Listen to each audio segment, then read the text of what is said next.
The biggest threat inside modern companies isn't AI or ruthless competitors. It is the absolute dread of having a difficult conversation.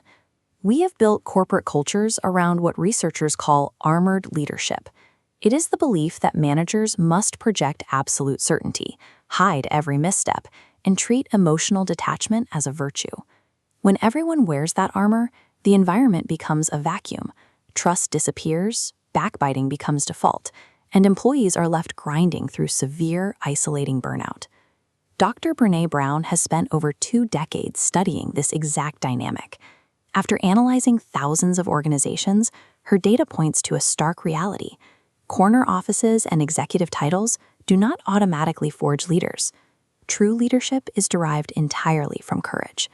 And courage is not an innate personality trait. It is a specific, highly operational skill set broken down into 4 teachable parts. Until managers actively choose to dismantle their corporate armor, the true capability and resilience of their teams will remain locked away. The first skill requires tossing out the idea that vulnerability is a weakness. In practice, vulnerability is strictly defined as navigating risk, uncertainty, and emotional exposure. If you are building a new product architecture or making an unpopular strategic pivot, uncertainty is guaranteed. You cannot have innovation without doing something that might fail. Operating in that uncertainty requires a strict communication baseline. Clear is kind, unclear is unkind. This flowchart breaks down typical feedback. On one side, managers deliver half-truths and sugar-coated notes to spare someone's feelings, leaving the employee confused and prone to fail. On the other side, delivering a direct, honest critique gives them a defined path to grow. Avoiding a tough conversation because you want to be polite isn't empathy. It is a self-serving mechanism that protects your comfort while sabotaging your team's capability. Walk into almost any corporate lobby and you will see heavy words like integrity, innovation, or respect etched into frosted glass. But inside the cubicles, no one actually practices them. Brown's research establishes a strict boundary for this, the 2-value rule. If a leader claims to hold 10 to 15 core values, they essentially have 0. You only get 2. This diagram shows how you make those values real. You take those 2 core values at the root and translate them into strict observable actions, behaviors you must do and behaviors you must avoid. If you take integrity as your value, the daily required behavior is admitting your mistakes publicly. The behavior you strictly avoid is talking about your colleagues behind their backs. Values cannot exist as marketing slogans. They are the operational compass that dictates your decisions when a crisis hits and panic sets in. That alignment of values builds trust, but trust isn't built through off-site retreats or grand speeches. It operates like a jar of marbles, filled up one tiny micro-interaction at a time.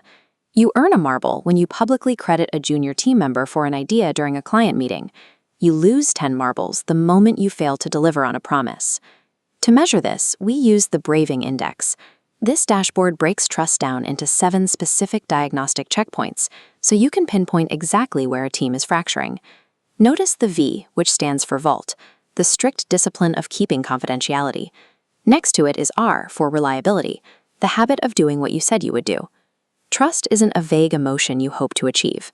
It is a concrete inventory of behaviors that managers can measure, diagnose, and actively fix.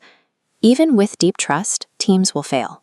A daring leader doesn't waste energy trying to engineer a flawless environment. They master the mechanics of bouncing back. When you get rejected or receive harsh feedback, your brain senses a threat and instantly invents a stormy first draft, a panic-driven, worst-case scenario story based on 0 facts. This timeline charts the 3 steps to recover. First, the reckoning, recognizing your physical response. Second, the rumble, fact-checking that stormy first draft against reality. Finally, the revolution, executing your next move based on verified facts. Controlling this internal narrative separates the managers who panic under pressure from the leaders who remain grounded in objective truth. Armored leaders hoard their authority. They exert power over people to force compliance. Daring leaders build power with their people to empower innovation. It requires dropping the exhausting act of having every answer. True authority comes from admitting what you don't know, rolling up your sleeves, and collaborating to solve complex problems together. You can test this immediately. Use the Braving framework today to diagnose friction in your department. In your next one-on-one, practice the rule that clear is kind and give direct, actionable feedback. Excellence does not require invincibility. It simply requires the courage to take off the heavy armor, step into the friction, and dare to lead.